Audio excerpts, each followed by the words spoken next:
Media Israel melaporkan operasi militer di kamp pengungsian Jabalia, Gaza Utara menelan korban di pihak Israel atau IDF.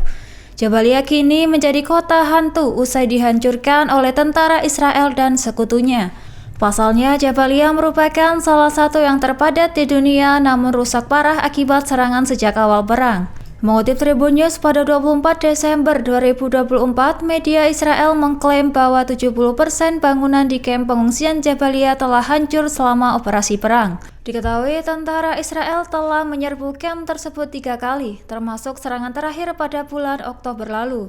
Media Israel menggambarkan kamp Jabalia sebagai kota hantu dengan anjing-anjing berkeliaran mencari makan. Dalam pertempuran di Jabalia, komandan sayap militer Hamas tengah merundingkan upaya untuk menghadapi pasukan IDF. Adapun Hamas melancarkan pertempurannya dengan menggunakan senjata ringan, rudal, bahan peledak, dan alat peledak lainnya. Dilaporkan sejumlah tentara Israel tewas dan terluka, terjebak dalam jebakan yang dipasang di dalam rumah-rumah. Seusai mengalami kerugian besar, IDF mengubah taktik dengan bergerak lebih berhati-hati dan lambat. Militer Israel mulai membombardir titik-titik tertentu secara beruntut, mengurangi risiko bagi pasukan darat. Meskipun penghancuran meningkat, metode itu mengurangi jumlah korban di pihak IDF. Negosiasi antara Israel dan Hamas mengenai pertukaran tahanan terus berlanjut. Hamas telah menyerahkan daftar nama tahanan yang diminta untuk dibebaskan, sementara Israel mengajukan 34 tahanan yang ingin dibebaskan. Namun Israel menolak untuk melepaskan pemimpin gerakan Fatah Marwan Barghouti.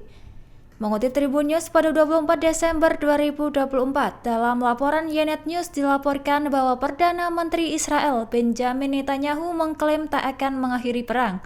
Menurutnya, Israel tak akan mengakhiri perang sebelum menghancurkan Hamas hingga memicu kemarahan keluarga tahanan. Adapun keluarga sandera Israel khawatir pernyataan Netanyahu akan menghambat kesepakatan pertukaran tahanan. Diketahui tahap pertama negosiasi melibatkan pembebasan 250 tahanan Palestina. Sementara itu, pembicaraan juga mencakup isu-isu lain seperti penyeberangan Rafah dan penarikan pasukan Israel. Selain itu, Israel menuntut jaminan untuk mengakhiri perang, sementara Hamas menginginkan kesepakatan berkelanjutan. Masih ada perdebatan terkait deportasi tahanan dan pembebasan pejabat senior. Menteri Pertahanan Israel, Israel Katz, menegaskan bahwa beberapa wilayah tidak akan menjadi penghalang dalam mencapai kesepakatan. Angkatan bersenjata Yaman melancarkan serangan terhadap 2 target militer Israel di Yafa dan Askalan pada Senin 23 Desember 2024. Juru bicara militer Yaman Yahya Sareh mengklaim serangan itu sebagai solidaritas terhadap Palestina.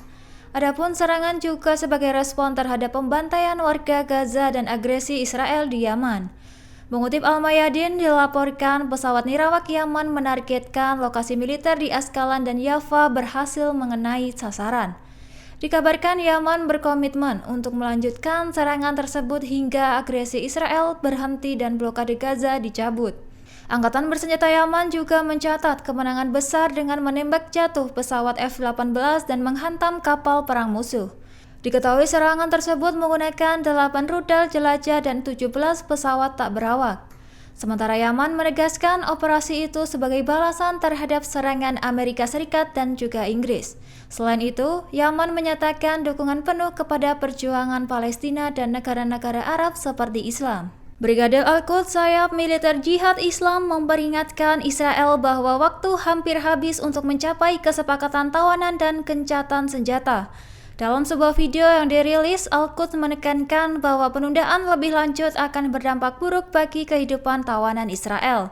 Kelompok itu menuding Perdana Menteri Israel Benjamin Netanyahu mengabaikan dan merusak kesepakatan yang ada terkait Gaza. Akibat agresi Israel di Gaza menyebabkan banyak tawanan Israel tewas selama lebih dari setahun terakhir. Media Israel melaporkan misi penyelamatan pasukan Israel yang gagal hingga menyebabkan tewasnya tawanan bernama Sahar Baruh berusia 25 tahun.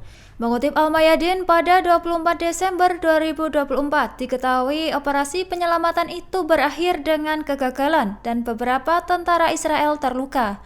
Pasalnya, Baruh tewas lantaran luka tembak di kepala saat bentrokan dengan perlawanan Palestina. Adapun sebuah jajak pendapat, media Israel menunjukkan 74% warga Israel mendukung upaya kesepakatan di Gaza.